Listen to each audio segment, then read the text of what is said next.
This episode is brought to you by CBS All Access. If you don't already subscribe to CBS All Access, please use our affiliate link by going to talkthroughmedia.com/CBS. Using our affiliate link gives us a little credit, which helps us to keep bringing you great content. U.S. residents only.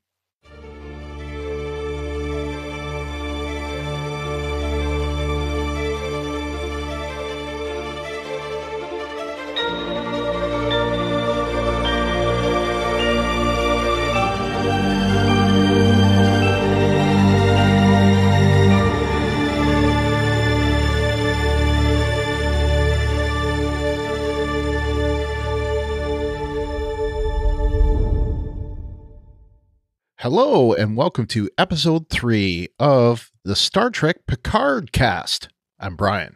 And I'm Ruthie.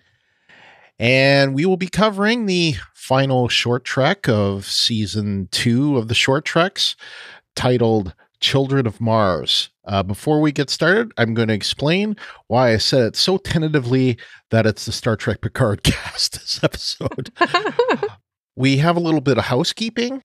I mentioned on the last episode of the Star Trek Picard Cast that those episodes would only appear on the Star Trek Picard Cast feed and the all-inclusive feed, of course, but not the Discovery feed. And if you are hearing this on the Discovery feed, you have to think, because a few days after it was released on the Picard Cast, I released the second episode of the Picard Cast on the Discovery feed. The reason for it is right away, as soon as I released that second episode, I noticed a very sharp, like I can't even say it, a big decline in downloads from the first episode of the Picard Cast. And I went back, and of course that episode was released on the both feeds, and I did a poll of the listeners that are on our Facebook group just to get an idea of like how many people have added the Picard feed to their podcast clients. And most of you who responded said that they had, but there were some of you that were like, what feed? What are you talking about? And I was just like, uh-oh, that tells me that there's something wrong here. And I had already noticed the decline. So we talked it over and I made a change, and it's a permanent change.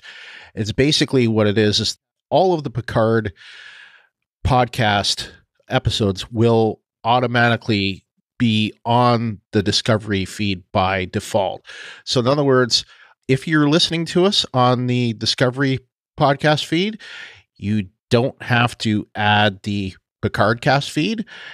And if you're on the all-inclusive feed, it doesn't matter. It didn't affect you at all. But I just wanted to so now basically the Picard Cast, you can hear that on 3 separate feeds.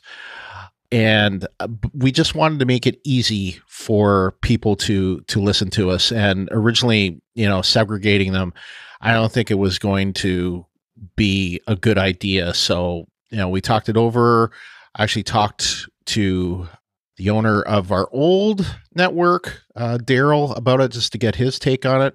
And it seemed just the right thing to do, which is to reverse the decision and make all of these episodes available on the Discovery podcast feed, as well as the Picard Cast feed.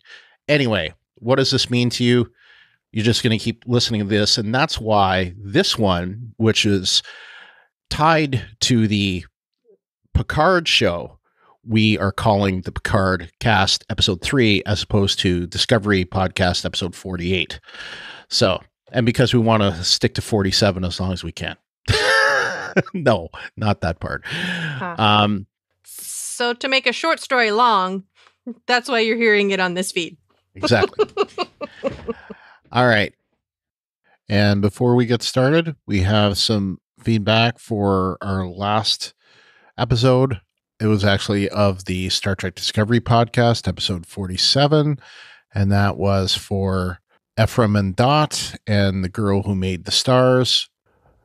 Let's open hailing frequencies. And just as a note, I had to record this out of order, so that's why you're not going to hear Ruthie on these two pieces of feedback, but she did get a chance to read it. I just don't have her feedback on it. All right. So first off is Daniel from the UK. He says, just finished. Great discussion. I really hope we get Guinan or Q as the outsider characters who can offer the proverbial angel/devil on his shoulder. But I'd be interested in obscure callbacks. His fake son, Jason, in Bloodlines, for instance. Ahead of the episode about Picard himself, I think the best thing about him is that he embodies an idea of rational justice and morality. He isn't a passive commenter. He actively lives his beliefs, but balances his choices against compelling evidence or advice and doesn't rush in without checking his assumptions. He is the person we all wish to be, which is why it's compelling, i.e. First Contact, when he loses that rationality and perhaps has lost his way a little in this upcoming show. Bloodlines. That is an episode that I haven't thought of in a very long time. Not what I would call an episode that really is all that memorable, but I do recall it, but it's been a long time since I've seen it, and I haven't gotten to it since in my rewatch. At the time that we're going through this, I am about a season and a half behind on that, so I'm at season 6, episode 13, Ship in a Bottle. And whether or not I'm going to make it to the final episode by the time Picard airs, I think at this point is doubtful. But anyway, yeah. So that's an interesting choice, though. We also got feedback from James, the Augmented Sailor, and he says. Brian, if they kill off Beverly Crusher in this show, I'm holding you personally responsible for jinxing her by mentioning that as a what if. I was aghast that you would put forward such a notion. I will definitely Beverly to the last breath. I mean, she was my crush on the show as a kid, so I've got to do it. Now that that's out of the way, great cast, guys. As you can probably tell, I'm hoping that they've kept a Crusher appearance a huge secret from the public, and her and I could die a happy man if she and Jean-Luc were together. I also really want to see a surprise appearance from Worf. He's my favorite too, Ruthie. It would be such redemption against Fuller's debacle to have him appear, and to have him appear looking correct too. I can't wait for the Patreon call in tomorrow, guys. Talk at you then. Yeah, we talk a little bit more about that later on in the episode. So, yeah, I mean, I brought it up, and I wasn't really serious about that, but I hope that they are going to have her in the episode in there. But when we recorded this was before seeing this short track, so my thoughts about her being dead, I think, are less so now that we see more of the story. And yeah, I don't think she's gonna die. So anyway.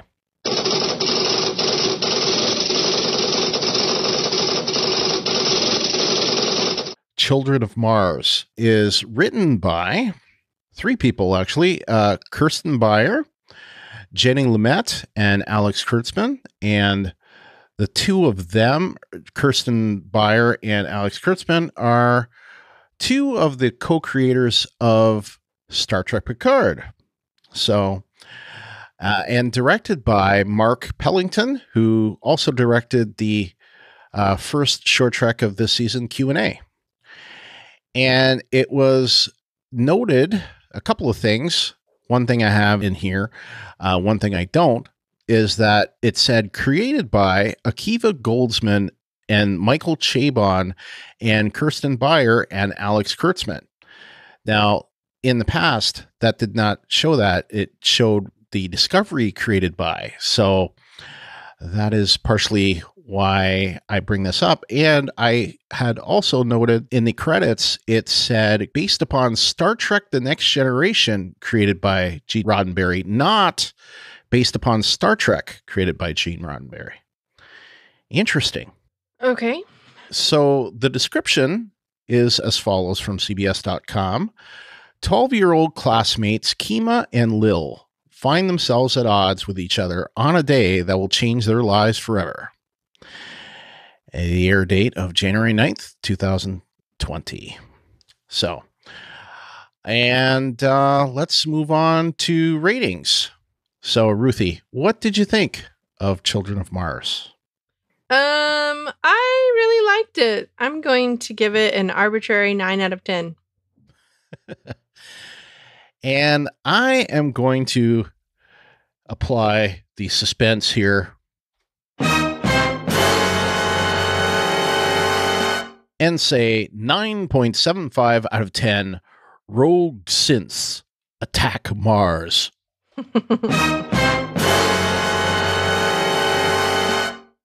It's a trap! All right. Okay, we got some other ratings. Go ahead, Ruthie, with the first one. All right. James, the Augmented Sailor, says, Children of Mars hits hard and hits fast. My favorite short of all shorts. 10 Bowie covers out of 10. Yeah, I would agree with that, James. I had a similar reaction. I thought that this was the most hard-hitting and my favorite, I think, of the short treks to date. Fred from the Netherlands, he was not as high on it. He gave it 8 out of 10 school bus rides. All right. LT from NC says, I'm giving this one 9 out of 10 Vulcan principles because, come on, no one else will use that one. I think you're right. Clint from Indianapolis said 9 out of 10 Mrs. K drawings. All right. And Rick from Cleveland says, I greatly enjoyed this short trek and rank it 9 out of 10 Gene Simmons tongues. That was funny. All right. All right. So let's move on to our yeses. Yes! Okay. We only got 2 that I guess we could consider listener yeses. Fred from the Netherlands says, nice to see a 23rd century school setting. Some of it reminds me of one of the buildings on our university campus in Rotterdam. And just to, well, it's a bit of a segue into what we're going to talk about, but this is, of course, the 24th century, not the 23rd.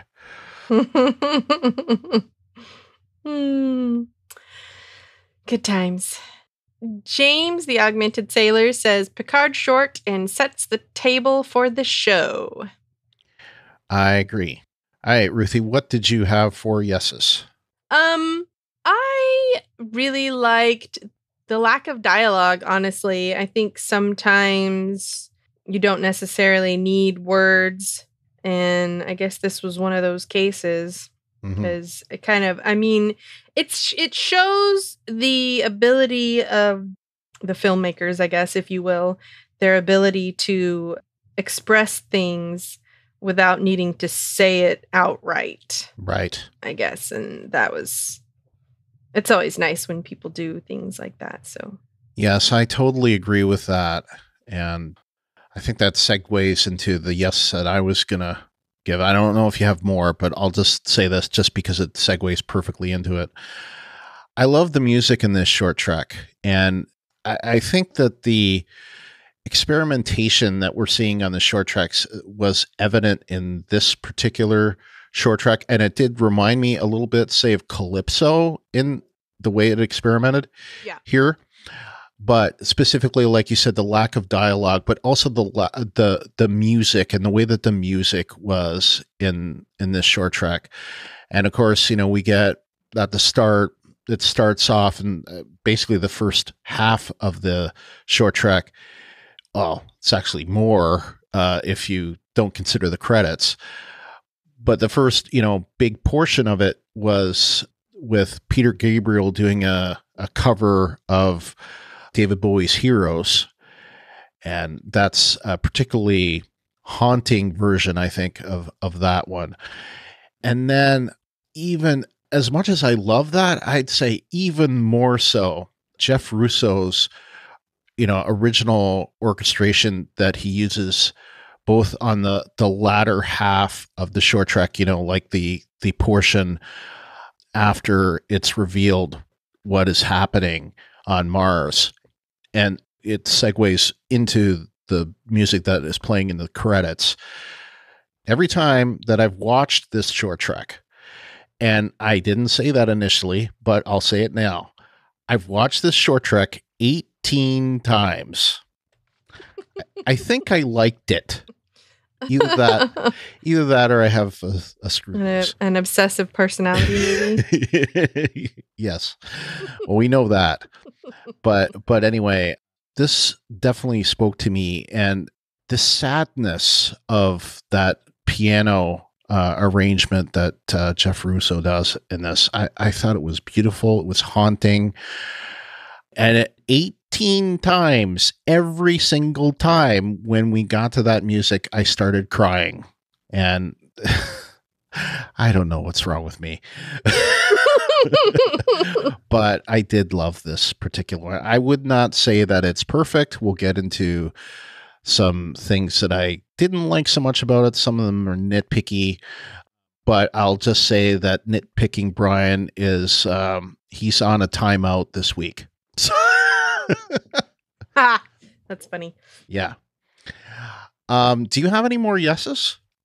Not especially, except for I just wanted to reiterate I guess I would say, yeah, I also really, really enjoyed the music.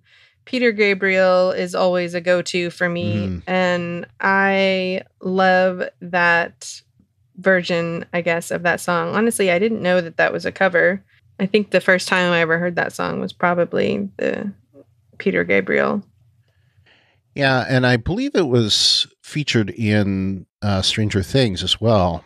I know it didn't come out. The Peter Gabriel song? The Peter Gabriel version of Heroes was in Stranger Things. Oh, so you're probably right. When I looked it up, I looked up on YouTube. It actually mentions it on the YouTube song, which it has Peter Gabriel's name in the channel. So I'm pretty sure it's right that it was in Stranger Things. So I totally agree with that. I loved it evoked a 9/11 tone for me. 9/11 was, I think most of us who were around for 9/11, it's one of those moments where you vividly remember what you were doing and what was going on that day when you heard about the planes hitting the towers and all that. And it evoked that memory in me. At the time, I had only been in the U.S., living in the U.S. for a year, and I'd kind of made a conscious decision to, make this my home. And I was living in Jacksonville, Florida at the time, and kind of alone from, all my friends and family. And that was a particularly sad day for me. And yeah, as it was, I think, for billions of people. Well, I don't know about billions, but certainly a lot. Millions. Yeah. Certainly a large part of, Western culture, I think, were affected by that. Anyway, so it reminded me of that. And, originally I had this thing where I don't particularly like movies or TV that feature angsty teens, and these were kind of angsty, I don't know, 12-year-olds or whatever. But by the end, I was very much empathetic to what was happening with them. Felt really terrible for, their loss. And so anyway, so was that.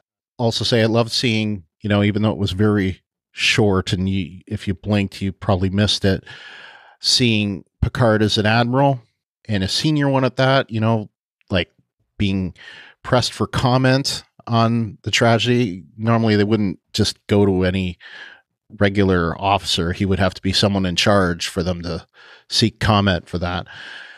And of course, the other thing that you have to bring up, and I brought it up in my rating, rogue synths attack Mars. Which, if you weren't noticing it, it played on the monitors, like when you saw, the broadcasts. I won't say TV because it's obviously not TV in 2385 or whatever it is, but certainly whatever's being broadcast, you see the crawl showing rogue synths attack Mars. And what's a rogue synth? We'll have to talk about that in a minute because some other people asked that question. But it certainly does, I think, play into Picard.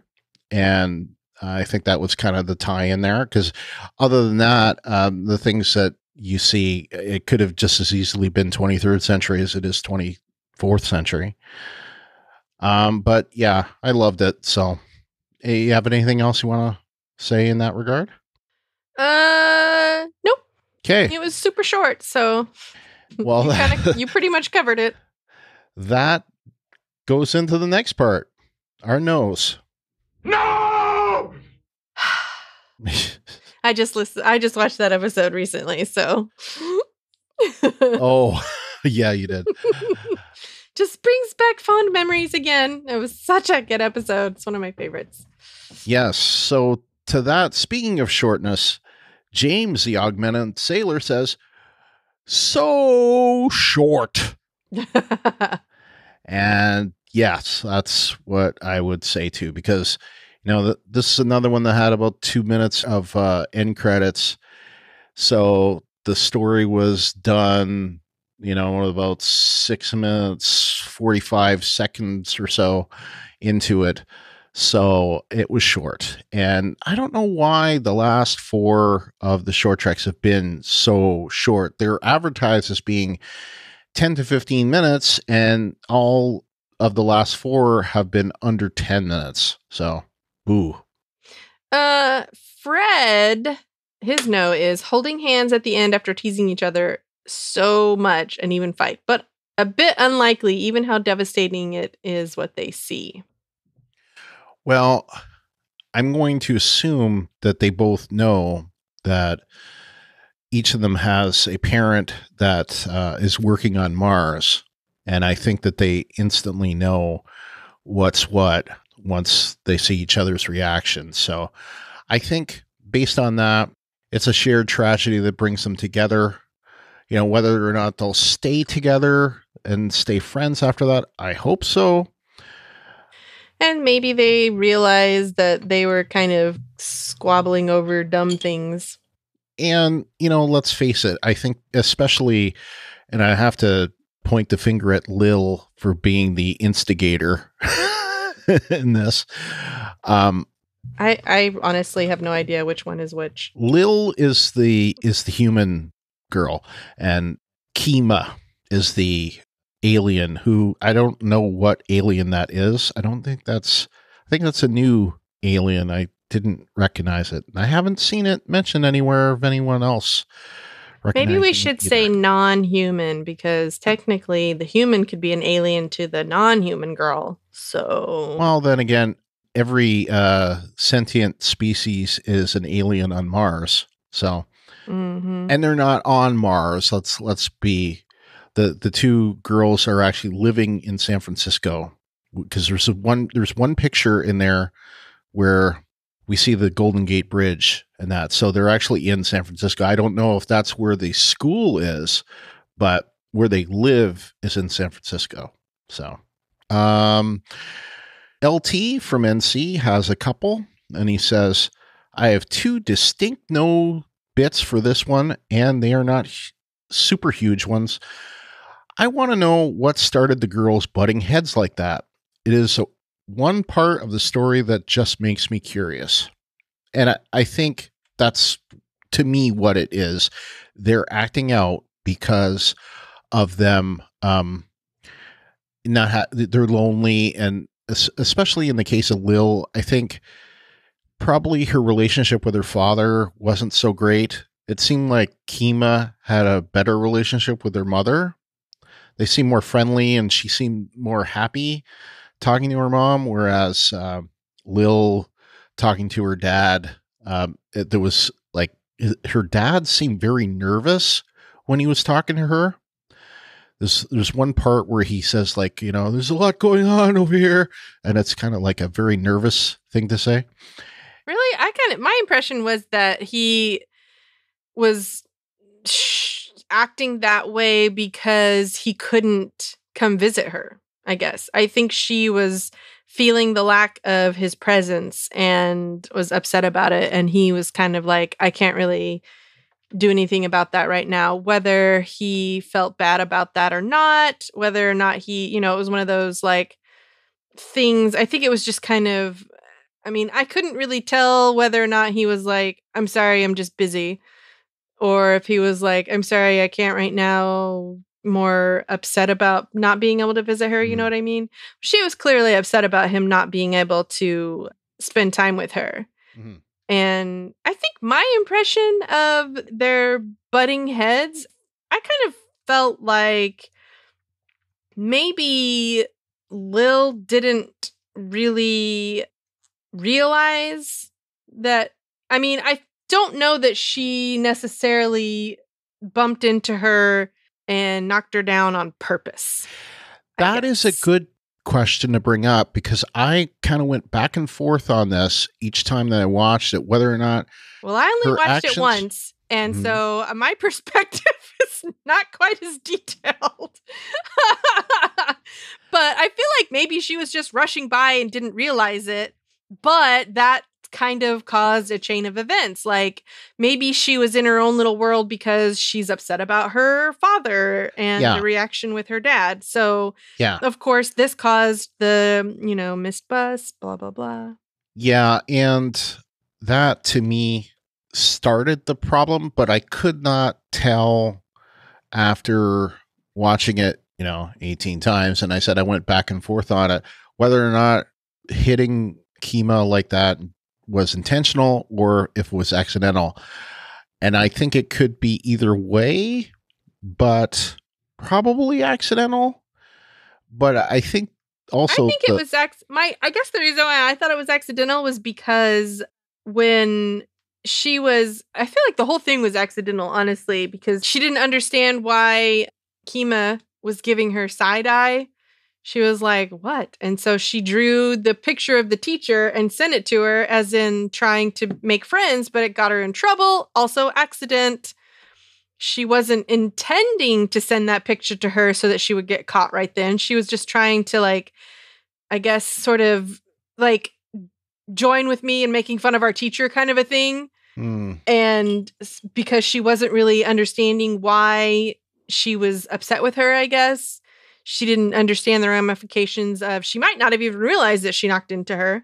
So, and then, I guess it comes to a certain point in time where you're like, all right, you want to fight? Let's fight. Well, that was the question that I had there. Was the Mrs. K drawing intentional?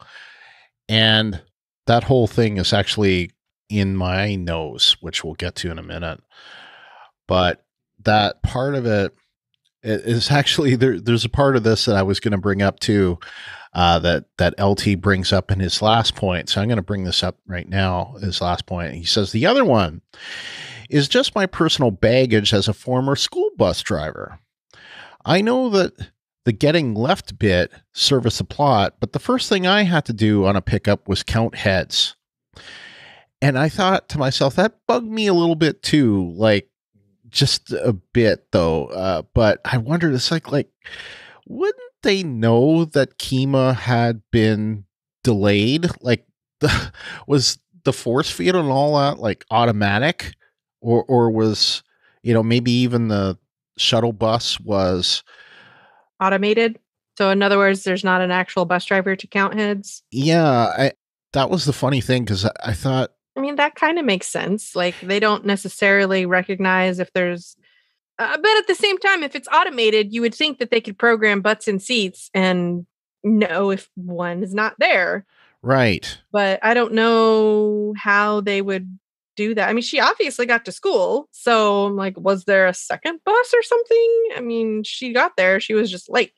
Yeah, either a second bus or a second, she found another method of transportation. I assume that, they're not beaming all over the place. I mean, if she was able to beam over there, it wouldn't have been an issue. But then again, like, we don't actually know if the school is in San Francisco. We know they're in San Francisco, but I don't think it was formally established that the school itself was in San Francisco. So, right. That's kind of what I was thinking. I was like, they're going somewhere. And if they're taking a shuttlecraft, it seems like the school is not like around the block. Yeah. I mean, it's not like today. So, like, if they're... It could be, I mean, the school could be on the moon for all we know. Or on Mars, but I don't think so. It wasn't on Mars, because they also would have been experiencing probably some kind of ramifications of the attack. We would have seen some rogue synths. Yeah, something. So we can probably safely bet that the only place the school is not is Mars. Yeah. So anyway, that was my take on it. It did bug me a bit, but then again, I don't think that part of it is really the major thing. That, like, there is a no that I know certain people are going to bring up that I'm not going to bring up in my nose, but that's because I've sent nitpicking Brian to a timeout. And thank goodness. We'll get to that, because it drives me crazy that some people have made an exception about this short trek. What do you have for nose? I don't have anything. Okay. Strangely low tech. I'll give you an example. There are combination locks in the lockers. I thought, wouldn't they have gotten rid of this by now? Combination locks? You'd think it would be some kind of pad, like we have in Next Gen. Maybe. Yeah. I mean, I kind of feel like, I don't know. It seems like maybe certain aspects of school would survive 300 years. And maybe having that kind of a lock is one of them. I don't know. Yeah, like, I did notice that they had uniforms. And by the way, I didn't mention it in my yeses, because I don't know if it's really a yes, but I'll mention it here. Did you notice? So it's a no? You don't know if it's really a yes, but it's a no? No. No, this part is not really a no. They had uniforms, and I had noticed that the uniform was different than the typical uniform you see these days. Most of the time, you still see them wearing skirts for, and sometimes like shirt and tie, or they have at least ties on for males. But they had on it was like a pantsuit, but the colored jacket was a monster maroon, like in the movies. That red color, like the Star Trek 2 to Star Trek 6 jacket. Well, at least they're not wearing skin tight jumpsuits. Yeah, definitely.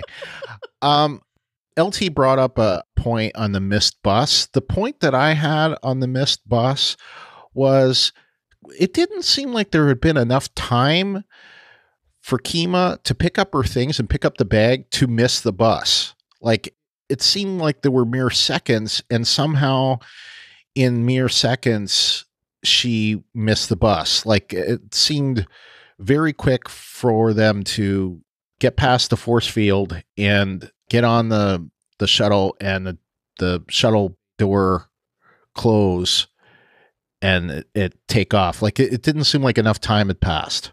Yeah, I think maybe they kind of shortened it. Yeah, I was going to say maybe they kind of sped that up a little bit. I can see her getting to, I mean, the force field is apparent because once something is launching, you don't want to be too close, right? Right. So I can see that happening quickly because it seems like the time between her getting there and the launch was kind of quick, but I can see the force field being up quicker than the actual launch. So maybe the time between the force field and the launch was kind of quick. I don't know. But I don't know. The other thing I was going to bring up, and again, these are really small things, but the Mrs. K drawing, I would think in 2385 or 2386, that's my projected time. I'll get more into that in a minute. So Lil sends the file to Kima, and then Mrs. K, the teacher, picks up the file and then assigns Kima 2 demerits or whatever it is, like, you know, no holodeck for you. Whatever it is, 2 demerit points for, or 2 detention hours. Or I don't know what it is, whatever, for that. But Mrs. K, can't you like see the file history on the file to see that file came from Lil? I mean, not necessarily. There should be an IP address or some like. Oh, come on now. You're exit. being seriously. She walked by her desk and saw it. That's what I'm saying though. Like even in a JPEG, there's a little tag in the JPEG that tells you what I think it's what the MAC address or the IP or there's something that tells you in there where it was written, you know, because I've seen that like on a picture that I've taken. Somebody's taken my I think it's XNDIF or something if something like that. I'll look it up. That explains like where the file was taken. And to me, it would say Lil took that file. Anyway, I'm just saying. You can see that by looking at a picture. You can see that by looking at the properties of the file. How do we know that she did that? Well, that's my point. She should have done that. Not necessarily. She's in the middle of her lesson. She's not going to take time to. I said it was little. Hold on, well, it's very little because like you've obviously never been in a classroom trying to manage kids, which I have. Oh, okay. Okay. I was going to say, no, I have been in a classroom.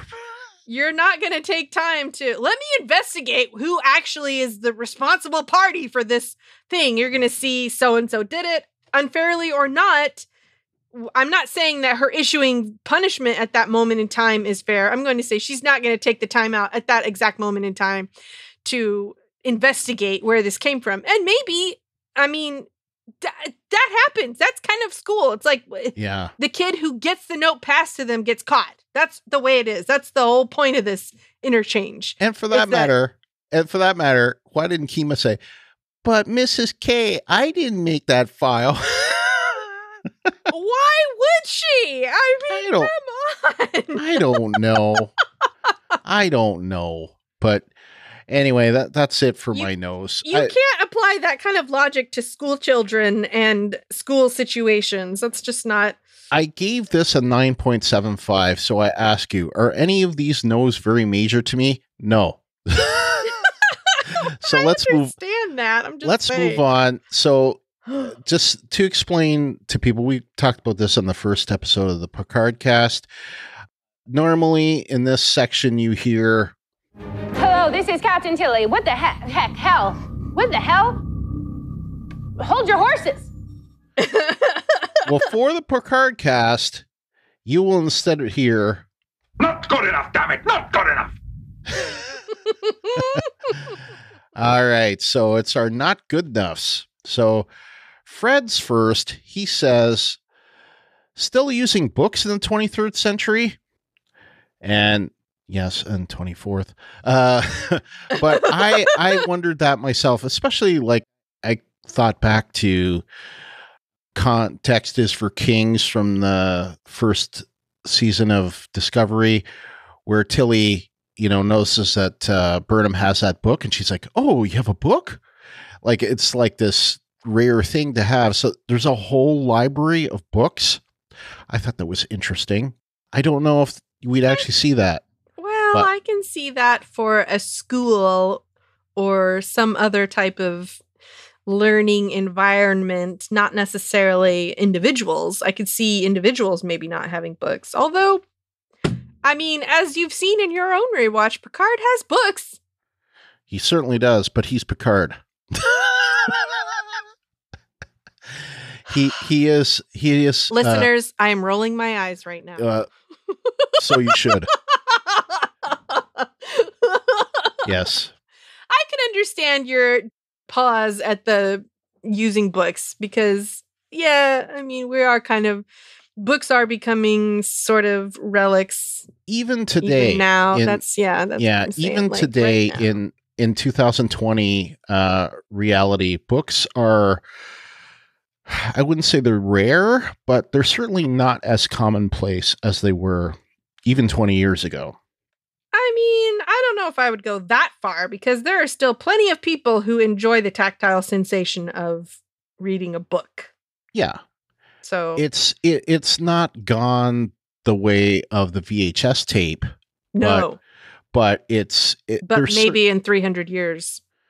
Yeah, and there have been some advances like, e-readers, reading, in a browser or even a phone, where there are less books, I wouldn't say less books, so less printed books than there is today. There are certainly fewer brick and mortar bookstores. Right. So that is definitely an impact of electronic books. So I can see that books being less rare. However, I mean, my town's library just got rebuilt and there are still hundreds of books there. So that's why I say I can see an institution like a school or a library or a university or something like that. I can see them still preserving books. I just don't know about having individuals having books as often. Mm-hmm. All right. Let's move on to James's not good enough. All right. James says, who's this alien threat that's attacked interest are piqued? Now, I talked to James after this and I told him, I'm like, you missed something. And he went back and did not realize at the time about the thing. And if you missed it, as I said, if you go back and watch the reports, you have to look at the ticker. You have to look at the ticker. Because it's not just in the headline. Right. All I saw in the headline the first time I watched it was attack on Mars. And I was like, oh, Mars is attacked. Okay. Yeah. I did recognize those scenes from the trailer, though, from the Picard trailer. So I knew that it was significant in that way. Right. But anyway, rogue synths are mentioned. So he didn't notice this. So I guess let's take a moment and talk about this, and I'm going to give you my theory. So we see in the trailer of Picard, there are a bunch of like data-looking, possibly androids.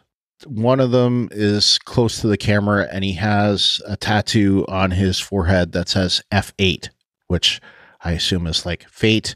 Much like B4 and Lore and Data, this whimsical type of soon android name.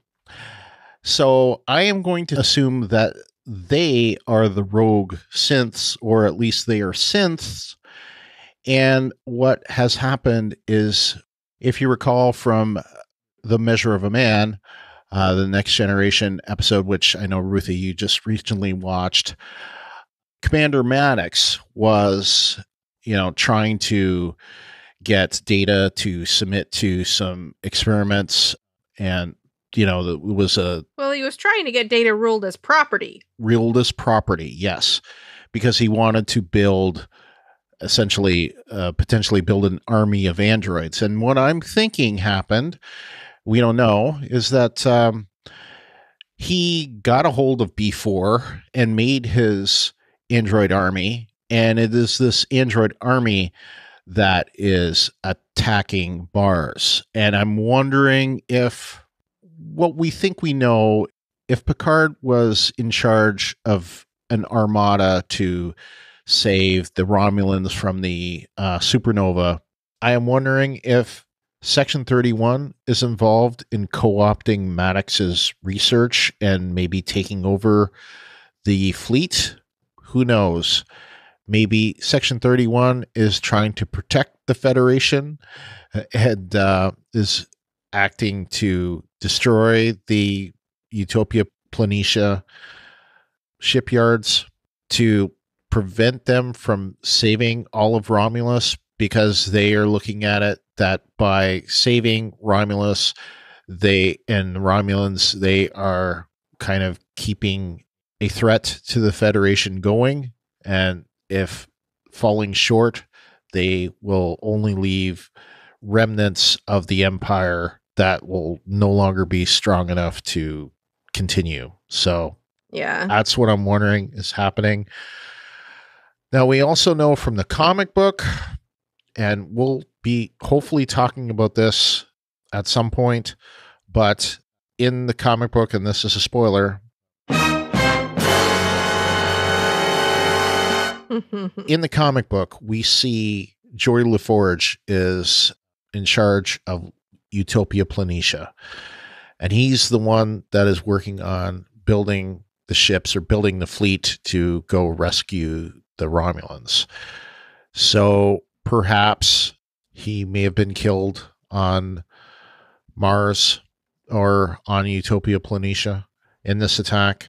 So that is another layer of it. But I really wonder if this all plays into Picard's guilt for losing Geordi, for maybe them being able to get B4 to use to build rogue synths.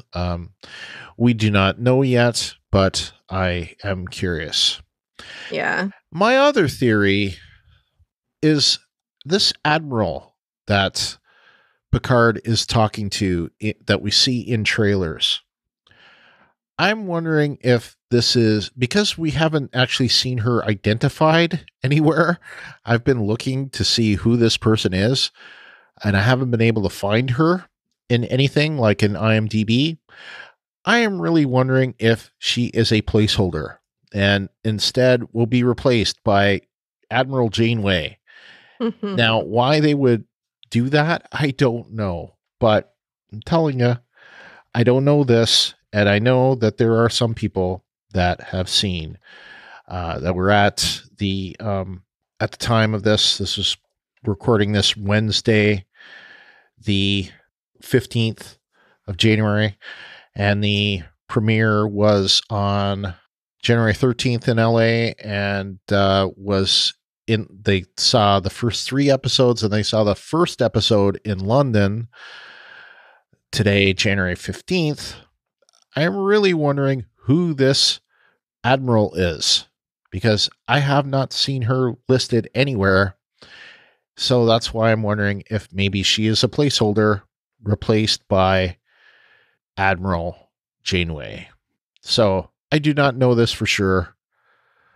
In fact, this may be a way out theory. It is a way out theory, but I'm going to write it out and say it today.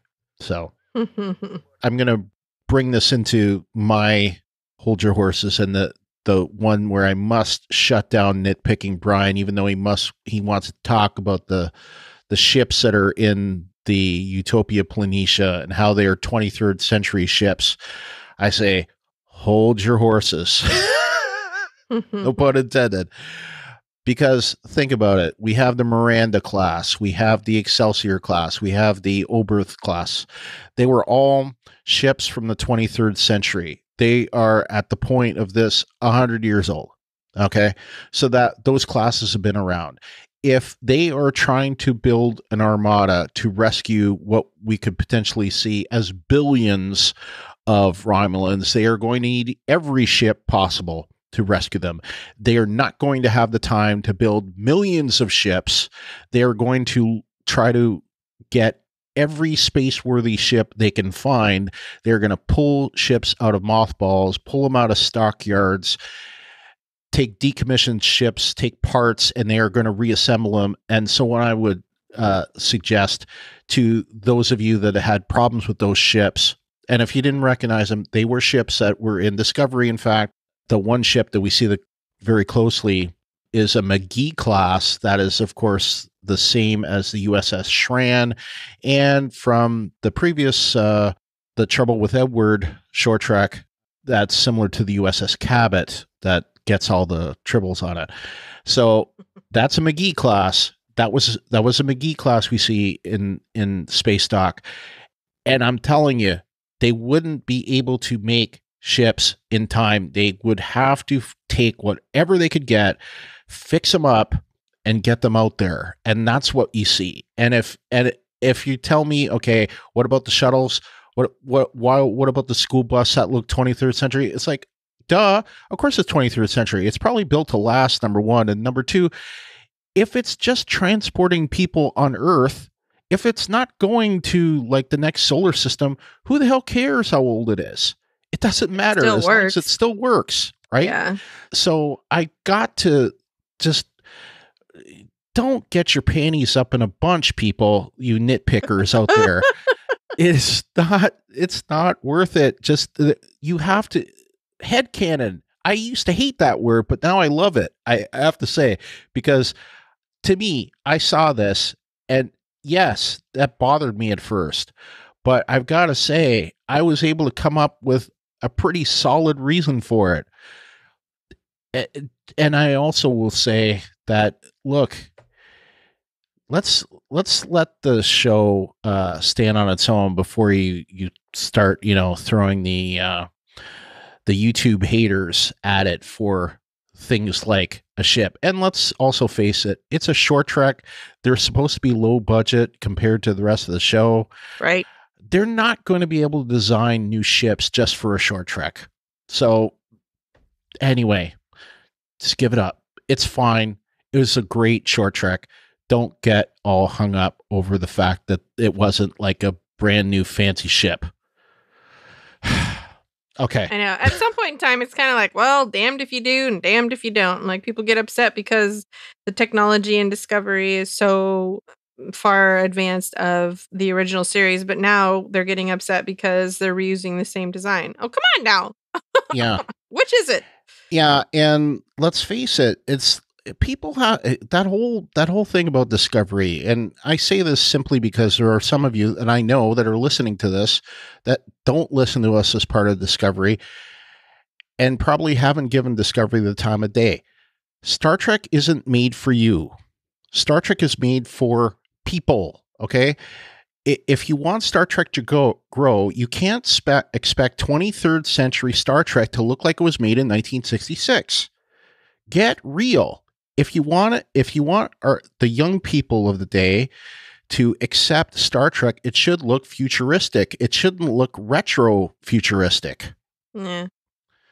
So anyway, that's I'll get off my soapbox. All right. But like we said in episode 1, give Discovery a chance. We think you'll really like it if you just give it a chance. Yeah. Especially if you just get to season 2. Just make it that far. You'll trust us. All right. Do you have any other hold your horses? Or should I say not good enoughs? Good enoughs. No, I don't think so. All right. Let's move on to our regular feedback. We have Fred's feedback. Let's play it now. Hello, Brian and Ruthie, and all listeners to Talk Through Media. This is Fred from the Netherlands with some feedback for Star Trek Short Trek, Episode 10, aka Season 2, Episode 6, entitled Children of Mars. Oh man, I really want to be brought to school every day by such a school bus. First off, I have one nitpick here. Am I cloning Brian here? Well, of course, I'm a geneticist. I'm allowed to clone. We see that Kima is tripping Lil in the library, but Lil is studying a book there. Do they really still have books in the 23rd century? Come on. Or is that a kind of archaeological archive? This especially if you compare it to what kind of devices the teachers have and also what kind of translucent pads they have in the classroom, on which Lil is drawing Mrs. K, the teacher. And if I'm already talking about arbitrary names, being episode 10 or season 2, episode 6, is this a Star Trek Discovery short track? Is this a Star Trek Picard short track? Is this a Star Trek short track? Of course, we all know that this short track is tied into Star Trek Picard. But are we sure about that? Yes, there are articles all around. But imagine if you don't read these articles and don't know anything. All other short tracks were Star Trek Discovery short tracks, and then you get this one. Could it be tied into Star Trek Discovery? Well, from the timeline, it couldn't, because we see here Picard as an admiral, and he is way beyond the time of Discovery, because Discovery is around the time of Pike and Kirk, etc., and Picard is, of course, 23rd century, much later. But since the Discovery went 1,000 years into the future, this episode still could tie into the Star Trek Discovery story as something that happened in the past of the new Star Trek Discovery 1,000 years ahead. What I expect is actually that we somehow will see these girls at an adult age. On the big screen at the end, we see Picard as an admiral, and we know from the trailers that at the start of the series, he is decommissioned. So it's at least a little later, but perhaps even quite a bit later. So that would mean that these girls are somewhat older. The other possibility, of course, is that the attack on Mars by Synth is the tie-in, and it has nothing to do with these girls. Okay, time's up more or less. That was all for now. Tonight there is a call-in show for Talk Through Media. Actually, I have another invitation as a guest on a podcast at exactly the same time. It's not that I'm so popular that I have requests every day, but now I have 2 requests exactly on the same date at the same time, being 2 p.m. EST. So perhaps I should clone myself instead of cloning Nitpicky Brian. Greet, Fred from the Netherlands. Oh, that's hilarious. Don't clone yourself. Haven't you ever seen Duplicity? Well, to that end, Fred, I have to say, thank you so much again for your feedback, as usual. And thank you again for... you brought in Nitpicking Brian, even though I didn't. Oh, goodness. I wanted to just mention and just to follow up. Yes, in fact, we had our very first Patreon call-in show last Saturday, the 11th of January. And that is for Patreon supporters only. If you are a Patreon supporter, that would be in your RSS feed, or if you log into your Patreon account, you'll find the audio there. And that's probably the first of many Patreon episodes that we're going to be doing. I think the call-in show was a resounding success. So I think we'll probably be doing it again very soon. I think I don't want to commit to doing the monthly, but I think we're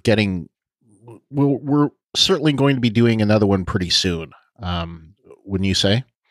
Sure. Why not? Yeah. So we'll probably do one in February, but we'll time and place and actual schedule for that is to be determined. But regardless, we're going to have some more exclusive Patreon content for sure. And I'll just give in the plug right now, patreon.com/Brian and Ruthie. And you should see a link in the episode to take you to the Patreon. So you get access to these starting at $1 per month. And we have additional tiers beyond that, $5, $10, $15, $20, and you get more perks along the way. And some of those Patreon supporters will actually be in our next roundtable show, which will actually be available to everyone. But their participation is part of that. So they're going to be joining us for our next episode here, where we'll be talking about Picard. So, Fred also pointed out that there's an article that I think he shared in Facebook, and he said it's only in this article that he understood that the girls were living on Earth and their parents were working on Mars. So, because of the title of the episode and the space dock, where he assumed the parents were working, I thought they were on Mars. Silly, of course, because Mars has no atmosphere.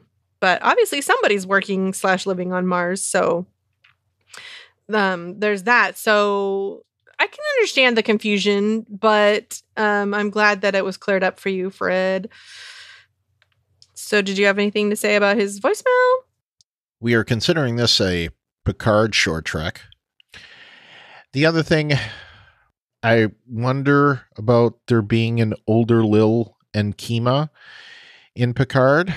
I don't know if those characters actually exist in this, but I wouldn't be surprised to see them. So we'll see. Okay. Okay. LT from NC says, so much to unpack with this one. It was, as a whole, one of the best short treks from a dramatic point of view, in my opinion. They did a good job showing the building tension between the girls leading up to the fight. But the kicker was when the message of the attack came through. It reminded me of the day of the Challenger accident. I was in college at the time, and I saw the explosion live on TV in my dorm room. All of us were shocked at what had happened, and the air on campus was one of subdued shock. I know some folks have mentioned 9/11, and that was a different experience for me. I was on family leave at the time since my daughter had just been born 10 days before, so I didn't get the same group shock that I would have if I had been on duty, which I would have been shift-wise. Back to the short. The big clues were in the fine details. It took a couple of watches and some very quick pauses to see the captions on the screen. We know now that Mars was attacked, as a few pundits had speculated, and we know who did it, the rogue synths. This opens a Costco-sized can of worms as to why and how it ties into all the other teasers we've gotten so far, and the plot nuggets laid out in the comics.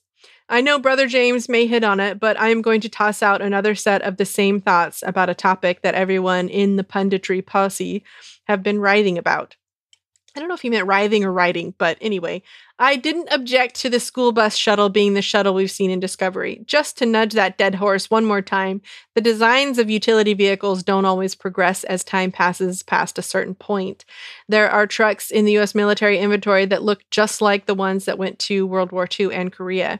There are newer ones, sure, but some things don't change that radically. Up until just a few years ago, there were several places in the U.S. that were chock full of old cargo ships and old warships in the mothball fleet, standing by for reactivation should the need arise. We know that the Romulan evacuation was going to require a huge number of ships, so seeing old ships pressed back into service would not be a mind-blowing thing if you take a minute to think about how long it might take to make a ship from scratch. From a practical making TV aspect, the same shuttle was used in the motion picture all the way through all the movies, even into Next Gen and the follow-on series. It was because they used the same shooting models, albeit with a few modifications. Looking at it today, they used some of the same 3D models. Given the amount of time it takes to make a good 3D wireframe model, deadlines, etc., it's a production necessity to reuse some of the stuff they already had. I'm sorry, but of all the things I'm feeling picky about, that is not it. Then again, I'm not making a living off of monetized YouTube clicks. Ooh, burn. Oh, LT, you and I are two peas in a pod on this. I totally agree with you here. Yeah. Totally. We also know that this attack happened on April 5th, First Contact Day. I wonder if that will be a plot point once Picard hits. Did anyone ever find out the name of the school officially? We know it's WSA, and I wonder if it's William Shatner Academy. Perhaps.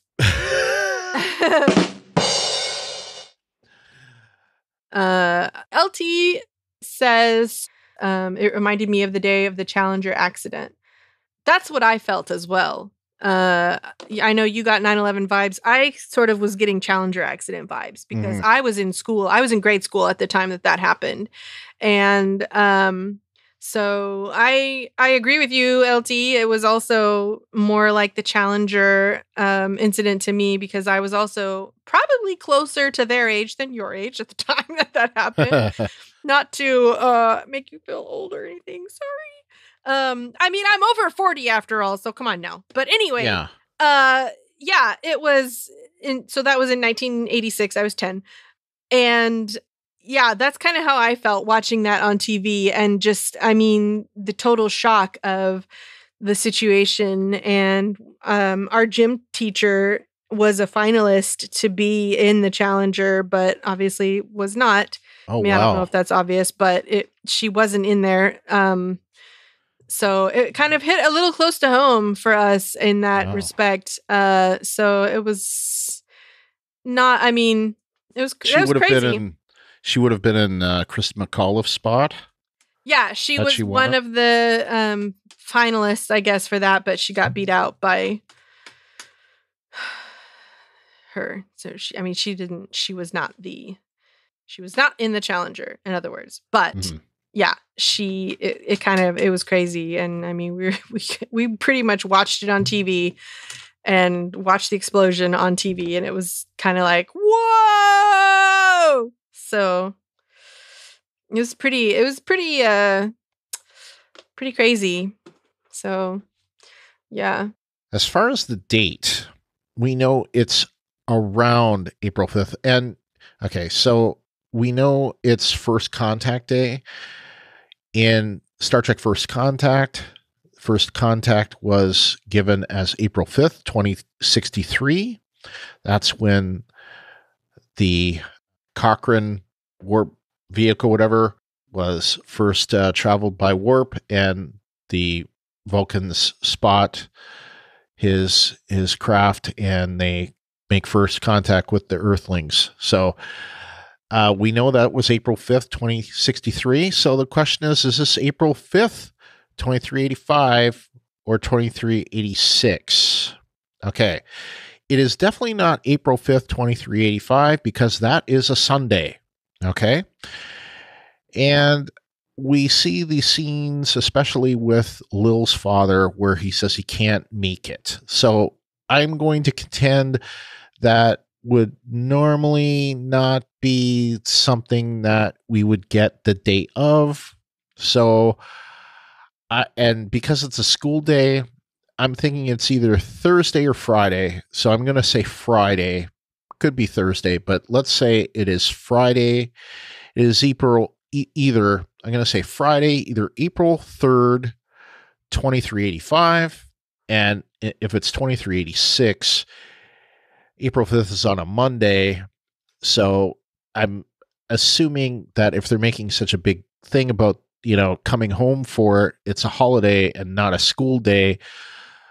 So that's why I'm thinking they have the day off. So this would be Friday, April 2nd, 2386. So that's my take on it. Okay. Okay. Rick from Cleveland says the teen drama between the two girls was very timeless, and watching their struggle unfold, you could see this same thing in any middle school. I agree. I thought the use of music was powerful, and it had a similar feel for me of the opening moments of Star Trek Into Darkness before the bomb went off in London. Yeah. The one no for me was before the shuttle takes off when Kima has to pick up her backpack. The way it's filmed, it does not appear the contents spilled. How long does it take to pick up a backpack? Exactly. Yeah. Okay. Well, yeah. Let's let the impetus be. Uh, on to the climax. What the heck hell is a rogue synth?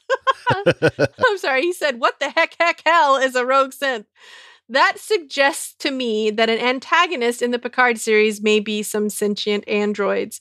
While obviously the Borg and Romulans factor into the show, maybe neither on their own is the enemy in Picard. It also suggests callbacks to plot lines and themes from fantastic TNG episodes like Measure of a Man, I, Borg, and others that dealt with the individual rights.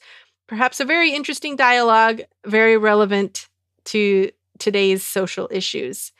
Whether we see these characters again or not, this short trek got me even more excited for the possibilities in Picard. I agree, Rick. I think that you are spot on. And I don't know what the heck hell a rogue synth is, but I'm sure we're going to find out. Yep. All right. And with that, unfortunately, Ruthie has to go. Oh, you're going to say that? You're not going to? Yeah, I was thinking about it, and I think it will play better if we just fess up that you have to leave and let it go longer. I'll just read the rest, and I think that'll work better. All right. Yeah.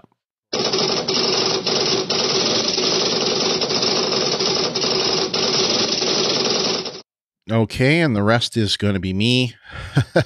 So this is going to be the Brian show for the rest of this. We have Clint from Indianapolis. He says, I like the style of this short trek as a one-off production, but I would not want a bunch of episodes or shorts in this non-dialogue style. The cover of Heroes works well with the scenes. Yes, I agree with that. We also had feedback from James, the augmented sailor. He said, this short pulls no punches and had my emotions up, not only for the Picard show, but for these two girls, starting off as enemies and being brought together through horrific circumstances. The way this was put together is amazing, with virtually no dialogue, but conveyed so much with so little. As I write this, I can't help but think if it actually was longer, would have had the same impact. I'm leaving my no as it is because I want Picard to start now. But otherwise, the short is perfect in length and every other aspect. I initially gave it a 9.5, but then updated it to a 10 as things sunk in. I'm literally on the verge of tears right now and rewatched it while I wrote this. It's just amazing. As far as my other notes, one thing I had noticed is that the Vulcan principal in the short trek, who he actually doesn't have any lines, but we certainly see him doing stuff, was played by Robert Verlack, who also played Eridar, who was Saru's father in last season's short trek, The Brightest Star. So let's move on to our shipwide announcements. Well, the first thing that I want to say is that Star Trek Picard has been renewed for season 2. And we know this. This was originally, there was like a tax credit that we had gotten an indication that had been renewed. But as of this weekend at the TCAs in Los Angeles, it was officially renewed for season 2. So, and there has been some discussion that even season 3 has been renewed, or at least will be going forward. One thing that has been announced is that Terry Matalis, I think, or Matalis, you may know him from 12 Monkeys. He was the executive producer, showrunner for 12 Monkeys. But he's also got some Star Trek cred. He was on staff as, I believe, Brennan Braga's assistant during Voyager Times and Enterprise, and had later had some some screen credits for writing on Enterprise. So, he's got some Star Trek credit. He is coming on. I had heard that he may have been on staff in season 1 of Picard, but certainly for season 2, he has been promoted to executive producer and has reportedly been announced as the showrunner for season 2. Michael Chabon, who is the showrunner for season 1, has been announced that he will step down from showrunning. He's still going to be an executive producer, and of course he is one of the co-creators of Star Trek Picard, but he is leaving showrunning duties to team up, I believe, Showtime, which is another CBS property, the Showtime premium channel, is going to be doing The Adventures of Cavalier and Clay, which, if you don't know it, that is the book that Chabon won the Pulitzer Prize for. So apparently they're going to adapt it into a series. So he is leaving to do that. We wish him well. And he's still going to be involved, I guess, on Picard, but he's going to be moving on to that. So we wish him well. Supposedly they are actively working on the Section 31 series. There's a writer's room that has been assembled, and already some staff has started to move over from Discovery and working on the Section 31 series. There has been some inkling that, according to Production Weekly, that Star Trek Discovery there's already work on season 4 of Discovery, but I'm really wondering if this is actually Section 31 and it's misnamed by Production Weekly or miscategorized. So that's possible. But supposedly, also over the weekend, Kurtzman indicated that there are 2 other shows in the works, 2 other live action shows in the works. So one of them has to be Pike.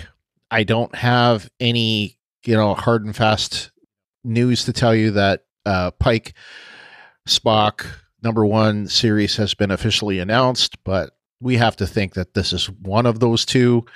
The other one, 2 of the things that have been mentioned in the past has been a Starfleet Academy series, and there were a couple of producers that were attributed to that worked on Runaways, Stephanie Savage and Josh Schwartz.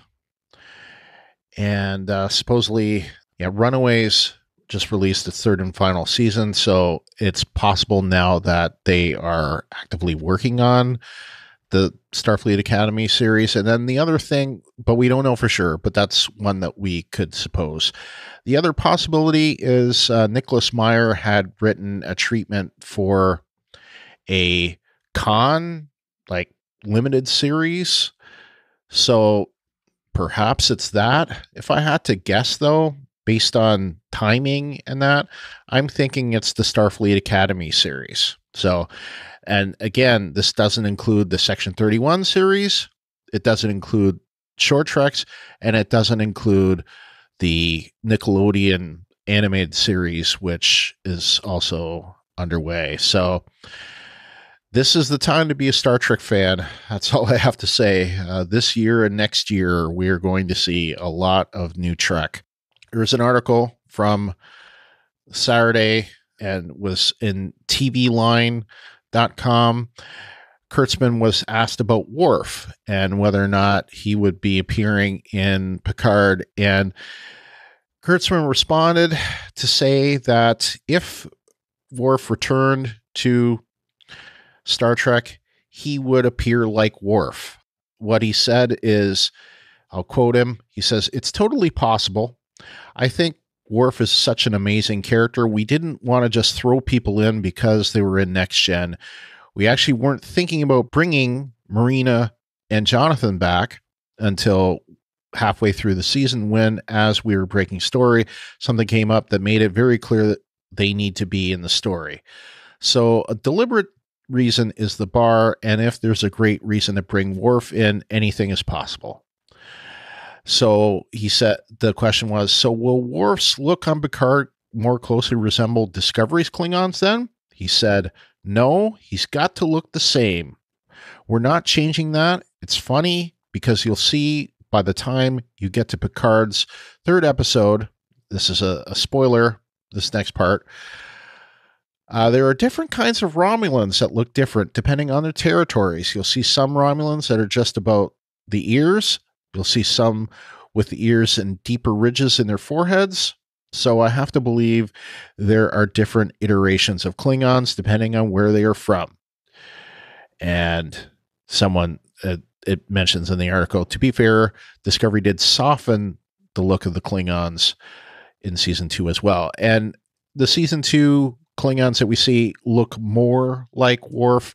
Where they don't look as much like Worf are there like prosthetics on the necks of the Klingons, as well as the like fingers and fingertips and hands. They look quite a bit different. They look more alien than the Worf's hands did. But, you know, it's like dogs, I always say. Like dogs, there are so many different breeds of dogs, and yet they're all the same species. They just look so much different because of, you know, hundreds of years of breeding. So it stands to reason. And there, you know, there's different skinned Romulans, supposedly. We've seen, you know, they relate to Vulcans, of course, and we've seen black Vulcans with Tuvok. We've seen Asian Romulans, Asian-looking Romulans, I should say, from Star Trek V. And so it makes sense that we would see this kind of thing. They're not all homogeneous looking. All right. And the last thing, I was hoping, you know, that I was going to be able to get Ruthie's take on these, but we didn't want to hold up this episode too much longer because we got a lot of content in store for you in the next week or so. We've had several deaths in the Star Trek universe. I'll start with Robert Walker Jr., who played Charlie X. He passed away recently. Sid Mead, who was a designer, I believe his work was seen in Star Trek The Motion Picture. He died over the holidays. But the three that are probably most well known and most like long lasting, of course, Aaron Eisenberg, he died a few months ago, and we really haven't had a chance to talk about it. Of course, he was known for playing Nog. He died recently. He collapsed. You know, he had kidney problems for, you know, he had a kidney transplant, and I believe just like 3 years ago or so, he had to have another kidney transplant, and supposedly something happened regarding to that, I believe, but he lost consciousness and he did not come back. Very sad to see him die. Like he was only 50, younger guy than me at this point, died too soon. And I never met him. I had followed him on Twitter and watched him recently. Like he and Kira Lofton do a YouTube podcast or whatever you want to call it, but they do have a YouTube channel called The Seventh Rule. That's still going on right now, but Kirak was doing it with Aaron, and the passion that he had for Star Trek and for his role, and you can see him talking about it on the What We Left Behind, the recent Deep Space Nine documentary, which we still haven't had a chance to talk about, Ruthie and I. It's very evident how much he loved the fans and how much he loved the role, and everything I've heard about the guy said, you know, what a great guy he was. So his loss is very sad. We also had DC Fontana died recently. She died in December, aged 80, and I guess she had a brief short illness, but she is best known as being there from the very beginning of the original series. She was very instrumental in developing Spock, Amok Time, Journey to Babel. She wrote many episodes of the original series and was involved in the creation of The Next Generation. She left halfway through season 1 of Next Gen, but she was heavily involved at the start. The other thing that she was involved with was she was effectively, they didn't call it that back then, but in the 70s, the animated series. So tragic loss. Of course, she had a long career, had been involved in many shows, $6 Million Man, Buck Rogers, several shows. I'd have to go back and look at her IMDb, but a long list of credits to her name. And she had also been a teacher and had been teaching the art of, screenwriting to, students for many years. And I had heard her on Larry Nemechek's Trek Files several times in the last, couple of years. And anyway, it's sad to see her go. But the one I really want to talk about is Renee Auberjonois, who, of course, played Odo. And I have mentioned it on this podcast, but, I was one of the ones who had submitted stories to Star Trek in the 90s, and the story that was bought by Star Trek and turned into, they basically took you will not see my name on the credits. Okay, so just stop you right there. You won't see my name, but George Brozak's story for Broken Link was combined with an idea that I had, which was Odo gets sick, and the only way that they can cure him is to take him to the Founders. And that part of the story was combined with his part of the story, which was Odo, has to go to the Founders to be judged, and that Gowron is changeling, which doesn't turn out to be Gowron. Spoiler alert. But anyway, that was a big part of my story. So Odo was a very special character for me. I loved his character probably as much, maybe more than any character from Deep Space Nine. And of course, he had a long career, many different character roles. He'd also, done a lot of on Broadway. He had been in The Little Mermaid, singing for that. You may know him from Benson. Was Colonel West in Star Trek 6. Most of his, or maybe all of his scenes were cut, but I know in the extended, he's in there. He had also been in Enterprise, guesting on that as another character, of course. Very sorry to see him go. He was a credit to Star Trek and a great actor. And he died of complications from lung cancer. He was 79. So sorry to see him go as well. All right, so that's it for this episode. And I'm just going to read all this myself. To submit your theories and feedback, go to talkthroughmedia.com/feedback, where you can submit text or audio. You can call our voicemail, which is 216-232-6146. Our email address for the Picard Cast is picardcast@talkthroughmedia.com. The best way to submit your feedback is to use the Facebook group. And if you're not a member, please sign up. It only takes you a minute. We will ask you a basic question about Star Trek just to make sure that you are real. But it is at facebook.com/group/Star Trek TTM podcasts. That's the Star Trek Talk Through Media podcasts. If you search for us on Facebook, you'll find us there.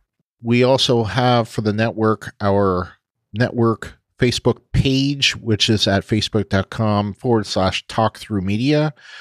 There you can submit a review. And I would also, if you're a member of it, and if you're not, I would like to encourage you to join Podchaser, because there you can submit a review for us. So help us out by getting us more exposure by writing us a review. Our Twitter for this podcast is Picard Cast, and for both this and for Discovery, it is Star Trek TTM. A great way to support us is by sharing our content that's on Twitter and Facebook. The ones that come through the Facebook group can't be shared because we're a private group, but if we'll post our most important stuff on the Talk Through Media Facebook page, and those can be shared. So we'd appreciate it if you could share anything we post there, and especially share our content that's on Twitter. You can subscribe to us in Apple Podcasts or the podcast client of your choice. As we mentioned at the beginning of this, the Star Trek Picard Cast content will be both on the Star Trek Discovery podcast feed. So if you're already subscribed to that, you can stay subscribed to that and you'll get these. But if you want to stick to just Picard, there is also the Star Trek Picard Cast, and you can get links to that in the blog post. So as to our RSS feeds, and most podcast clients will just let you add that. And then once you do that, subscribe to us. That way you will get new episodes when they come out. If you're on Apple Podcasts, we would really appreciate a rating or review in either podcast. I would also bring up again our Patreon, which is at patreon.com/Brian and Ruthie. And with that, we would like to thank our Patreon subscribers, Clint McCollum, Fred Petrie, James Robbins, Kim Vogel, Kyle McAdams, and Lawrence Todd. And you can also hear me on the Walking Dead Talk Through. And if you want to get all of the podcasts on the Talk Through Media feed, you can use the all-inclusive feed. That will give you access to everything. Our next episode, we are doing a roundtable that will come out before the first episode of Star Trek Picard is released. And the topic of that is going to start with the Patreon LT from NC. He gave us a topic to consider for an episode, and we decided to use that for our roundtable. And the topic is, what makes Picard such a compelling character? And we will start with that, and we will move on to Picard as a show in general and get our impressions prior to the start of the series. And we have some returning people from past roundtables, and we have some new people that are going to be joining us this time. So I don't want to give all of that out, but we'll be recording that show. So with that, I'm Brian, and if Ruthie was here, she would say, I'm Ruthie. And I'll just say it for peace and long life. Live long and prosper.